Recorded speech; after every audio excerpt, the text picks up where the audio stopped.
Welcome back to the channel, boys. Fabulency's coming at you next with another Destiny 2 video. This time I kind of want to just talk over some gameplay, and I want to discuss some must-have exotics and a few honorable mentions for the Warlock Shadebinder class once it comes out in November. Obviously, it comes to no one's surprise, Bungie's obviously going to release some exotics that really synergize well with the new Stasis subclass, but you guys can't forget about the exotics that we already have in the game.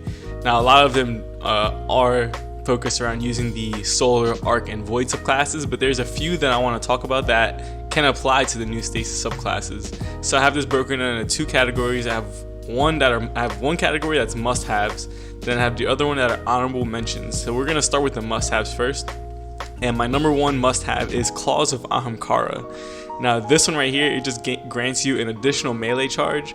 So if you want to make a build where you're just using the ice staff and you're just freezing everybody you see, Claws of Ahamkara is going to be your best friend. Go ahead and grind up a roll with high strength and I guess maybe some high recovery or high discipline or intellect or something like that, because I feel like these are going to be very potent once Beyond Light drops. You're going to actually feel like an ice wizard. You're going to be boom, shoot your ice staff, boom, shoot another one, and then hopefully you have some type of build where you can regenerate a lot of a lot of melee energy, maybe using heavy-handed with a charge with light or something like that, and then, you know, keep at it, keep using your ice staff, then pop your super, freeze more people. I think that Claws of Ahamkara is going to be very potent and it's going to synergize very well with the new Stasis subclass. The next exotic that I believe is a must-have for the Beyond Light DLC is Chromatic Fire. Now you guys are probably thinking, what the hell, why this? But it's actually a pretty potent exotic because the perk that comes with it is precision kills with your kinetic weapon create an explosion in the element of your equipped subclass. So if you're rocking a hand cannon that has dragonfly on it, that's a kinetic weapon, well there you go, you're getting the Chromatic Fire. You're gonna have a Stasis blow up and it's gonna freeze people around you. Then you're gonna have another one, let's say if you have Dragonfly on it, or Firefly I think it's called, Dragonfly or Firefly, I know one of them's from D1. It's gonna have a second explosion that's gonna, you know, blow up the frozen enemies. So I think this is gonna be a pretty slept on exotic. The role I would definitely go for maybe either a high strength or high discipline, or maybe even a high intellect if you're feeling that, but I would go for a high discipline because you can throw your grenade, freeze them, bang, pop their heads, freeze more people or something like that. I don't know, but definitely grind up a good roll for this one. It doesn't really matter what roll you go for, honestly. Maybe even high recovery. And my last must-have exotic is Nezurek Sin. Now this exotic is already pretty powerful right now, and I think that it's going to be even more powerful once the DLC drops, because the perk that comes on it is Void Damage Kills Increase Ability Energy Recharge Rate. It's like another tongue twister. What's up with this? But it's just void damage kills. So if you're rocking a Gnawing Hunger, which is one of the weapons that got reintroduced to us, so it has the highest power cap possible right now. If you have a good roll like Subsistence and Rampage or Subsistence Swashbuckler, it's going to be very potent. It's a very good weapon. Pair this with Nezurek Sin, and then if you have like a melee build or a grenade build, you're just going to keep getting those grenades back and that melee back even faster. So honestly, you can go for either one. You can go for a high discipline roll or a high strength roll, or even both, high discipline and high strength. But this is going to be a pretty potent exotic if you want to make an ability based build, you know, freezing people with the ice staff or whatever, using grenades to freeze people. So definitely go ahead and grind up this one. So on to the honorable mentions now. So the first one I have right here is Vesper of Radius. Now you guys are probably thinking, why this? Well, because recently in the article that dropped, they showed off one of the aspects, and the aspect stated that whenever you cast your Rift, it creates a stasis shockwave that'll freeze enemies nearby. So if you have that artifact, aspect paired with Vesper of Radius, Vesper of Radius grants Rift Energy releases an arc shockwave when cast. Rift Energy recharges faster when you are surrounded by enemies. So if you want to make kind of like a close quarters combat, maybe if you're using an SMG or a shotgun or something like that, and you pop your Rift when you're surrounded, it's going to freeze the enemies and then do an arc shockwave that's going to hurt the enemies.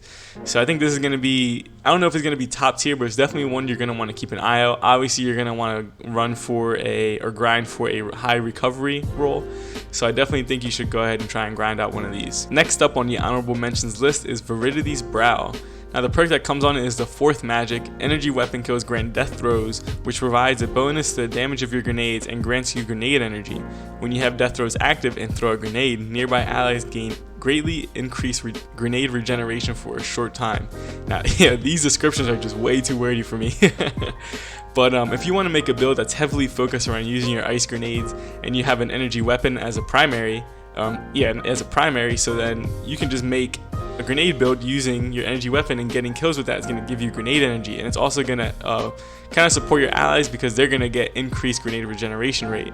So this is going to be, I wouldn't say it's as good as Nezurek's Sin, but it's definitely one you're going to want to get. Obviously you're probably going to want to get a high discipline roll, but I honestly wouldn't think a high strength would be that bad either, because there's going to be some synergy between melees and grenades, and with some of the charged with light mods, I think you can make a pretty sick build with this exotic. And the last exotic on my honorable mentions list is one that you guys probably aren't expecting, and it's one that I rarely see being used. It's the Stag. Okay, now the armor perk that comes on it is Dearly Departed. Grants rift energy when you are critically wounded. On your death, creates a healing rift on your corpse. So with the aspect that they showed off in the article, which states that whenever you pop your rift, you're going to get a stasis shockwave that's going to freeze nearby enemies. My idea is kind of creating a high recovery build, you know, 100 recovery, so you get that rift on a very short cooldown. Probably adding in some, you know, other mods and stuff like that to get it even faster. Now, is this going to be a type of build where, you know, obviously when you're critically wounded, you're going to get your rift energy even quicker, but once you die, you know, is this going to come in handy? Because then it's going to freeze the enemies around you, allowing your teammate to go in and revive you. Is this going to come in clutch? I don't know, but I think it's one that you're definitely going to want to have just in case. You know, you never know if it even gets a buff or something like that, or a rework. But I think it's going to be a sleeper, and it might be kind of good, but we'll see how, you know, we'll see what happens in the future if it gets kind of buffed or something like that, or maybe if they change the way it works. But you're going to want to grind a high recovery roll for this gear. Alright boys, so there you have it, a little list of the exotics you're going to want to grind before Beyond Light drops, so you have them in your arsenal, so that way you can create specific builds and stuff that are going to utilize these exotics.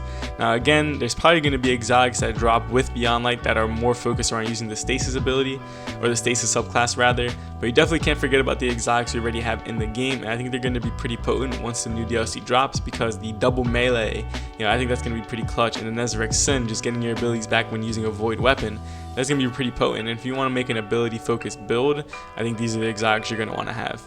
But if you guys like this content, please like, subscribe, and share. It truly helps me out a lot. You can also check out my other videos. Links are in the description below. I have a lot of crazy builds in there for the Titan, Hunter, and Warlock, so go ahead and check that out. And you might as well follow my social media. I have a Twitter and an Instagram, both at @fat_bloonskis. But with all that being said, deuces.